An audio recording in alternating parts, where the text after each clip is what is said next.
خواتین کی گھروں میں تراویح کی جماعت، کیا گھر کی خواتین مثلاً میری چاچی، تائی اور ان کی بیٹیاں وغیرہ میرے پیچھے گھر میں تراویح ادا کر سکتی ہیں؟ اگر ہاں کر سکتی ہیں تو اس کی کیا صورت ہوگی اور کس طرح صفیں بنائی جائیں گی؟ محمد صفان دہلی سے۔ جی کر سکتی ہیں، اگر پردے کی مکمل پابندی ہو۔ اسی طرح صفیں بنیں گی کہ سب سے آگے آپ کھڑے ہوں گے، اور اگر کوئی مرد بھی ہے تو وہ آپ کے پیچھے، اور پھر پیچھے خواتین کی صف۔ عورت کا تراویح کی امامت کرنا، کیا لڑکی تراویح کی امامت کر سکتی ہے جبکہ پیچھے صرف خواتین ہوں؟ نیز اگر پیچھے لڑکا بھی کھڑا ہو جائے تو کیا حکم ہوگا؟ محمد تسلیم اختر انڈیا سے۔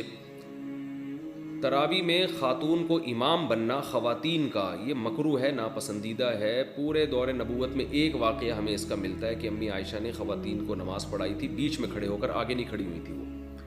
لیکن پھر بعد میں حضرت عائشہ سے بھی یہ منقول نہیں ہے اور صحابہ میں سے بھی یہ منقول نہیں ہے۔ تو اگر یہ سنت عمل ہوتا یا جائز عمل ہوتا تو صحابہ میں اس کا رواج ہوتا۔ تو اس سے پتہ چلتا ہے کہ اس پر کو صحابہ نے فالو نہیں کیا، اور خود امی عائشہ سے بھی یہ ثابت نہیں ہے کہ وہ بعد میں جو ہے باقاعدہ پراپر اس طرح سے جماعت کی نماز کراتی ہوں۔ تو اس لیے علماء نے لکھا ہے کہ نماز تو ہو جائے گی، کیونکہ امی عائشہ نے ایک دفعہ پڑھائی ہے نماز، تو نماز تو ہو جائے گی، مگر یہ طریقہ مکروہ ہے، ناپسندیدہ ہے۔ تو اس لیے خواتین کو چاہیے کہ وہ امامت نہ کیا کریں، کیونکہ یہ اسلاف میں ہمیں یہ معمول نہیں ملتا اس کا، بلکہ مرد ہی امامت کرے اور خاتون پیچھے کھڑی ہوں۔ بعض خواتین کہتی ہیں ہم نے رمضان میں قرآن دہرانا ہے، تو وہ نماز کے بغیر بھی دہرایا جا سکتا ہے، سن کے بھی دہرایا جا سکتا ہے۔ باقی یہ کہ اگر خاتون کے پیچھے کوئی مرد کھڑا ہو جائے تو اس کی نماز تو بہرحال نہیں ہوگی کسی قیمت پہ بھی۔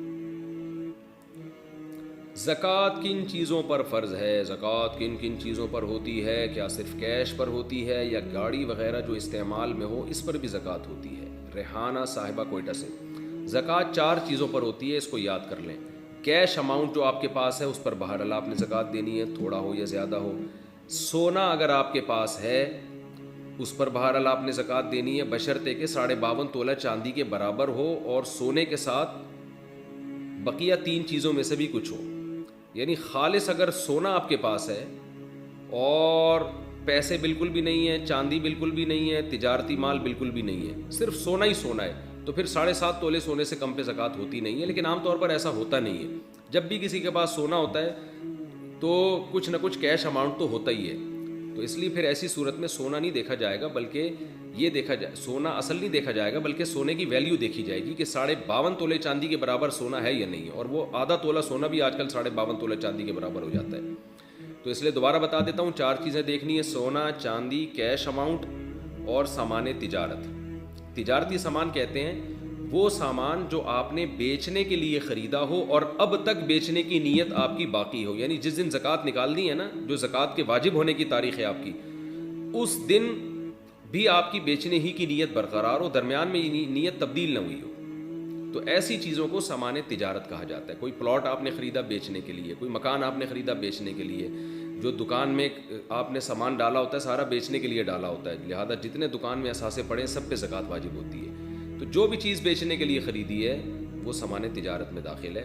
تو یہ 4 چیزیں اگر آپ کے پاس ہیں اور ان کی مالیت 52.5 تولہ چاندی کے برابر ہو جائے، جو کہ ہو ہی جاتی ہے عام طور پہ آج کل، تو پھر آپ پر زکوٰۃ ان کی واجب ہے۔ ان تمام چیزوں کو کیلکولیٹ کر کے ویلیو نکالیں، 40 پہ ڈیوائڈ کریں، جو جواب آئے وہ زکوٰۃ ہے۔